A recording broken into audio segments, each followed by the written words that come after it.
ডাঙৰীয়াৰ নেতৃত্বত কাৰ্বি আংলঙত ৰাজনীতি সমস্যা নৰেন্দ্ৰ মোদী আমি লগ কৰি আহিছো কাৰ্বি আংলঙৰ ৰাজনীতি সমস্যা সেই অট'নমাছ ষ্টেটৰ সমস্যা পূৰণ কৰাৰ স্বাৰ্থত লগতে কাৰ্বি আংলঙত অল ৰাউণ্ডৰ ডেভেলপমেণ্টৰ পূৰণ কৰাৰ স্বাৰ্থত আৰু কাৰ্বি আংলঙত গোটেইখিনি সমস্যাবিলাকৰ সমাধান কৰাৰ স্বাৰ্থত তেখেতক আমি মেমৰেণ্ডামত আকাৰে লগ কৰা হৈছে আৰু প্ৰথমে এপইণ্টমেণ্ট দিছে মাত্ৰ 15 মিনিট কিন্তু কথা পাতিমতে তেখেতে 45 মিনিটলৈকে আমাক সময় দিছে তাৰ কাৰণে কোনো প্ৰাইম মিনিষ্টাৰক আজিলৈকে 45 দিয়ে মই মনমোহন সিং দিনত মই নিজে গৈছিলোঁ এতিয়া মাত্ৰ নেতৃত্ব লৈছে বীৰেন সিং ইটি মাত্ৰ 5 মিনিটে সময় দিছে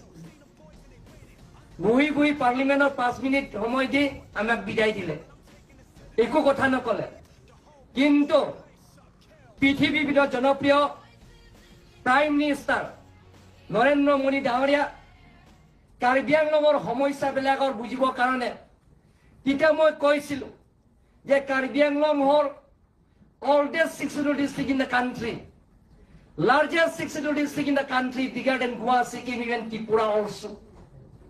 We have total geographical boundary 10,434 square kilometer above. So we need implementation of Article 244A as per Constitution of India. তেখেতে বুজি পাইছে আণ্ডাৰলাইন কৰিছে এতিয়া মই কৈছিলোঁ we need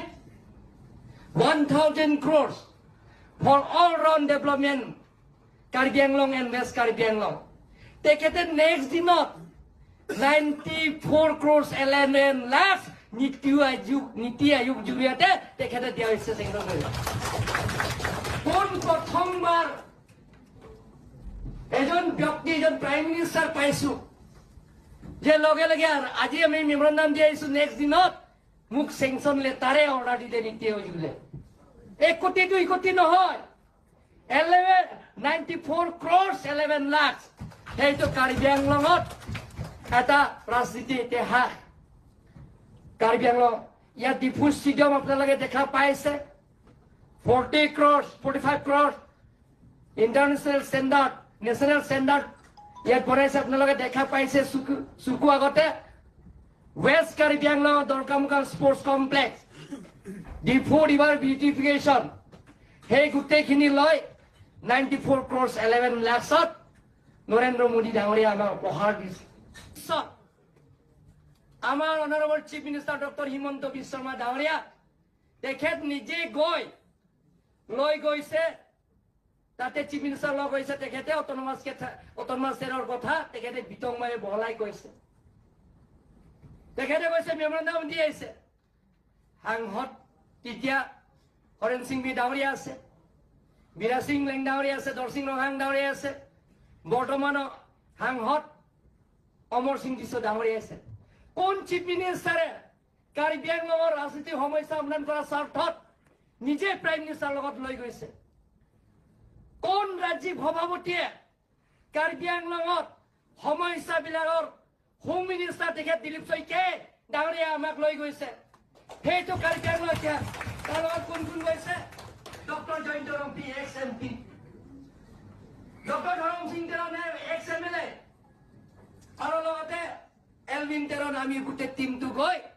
প্ৰায় 1 ঘণ্টা ওপৰত তেখেতে কাৰ্বি আংলঙৰ সমস্যা তেখেতে কৈছে দিলীপ শইকীয়া ডাঙৰীয়া আমি সকলোৱে হাত চাপৰি মাৰিব লাগিব আজিলৈকে অসমৰ ইতিহাস নাই অসমত ৰাজ্যিক সভাপতিয়ে কাৰ্বি আংলঙৰ সমস্যা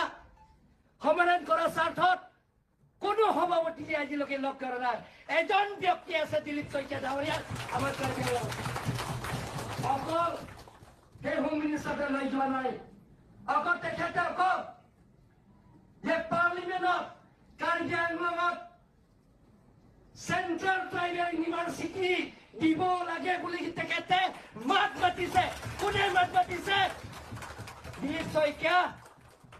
ৰাজ্যিক সভাপতি ডাঙৰীয়াই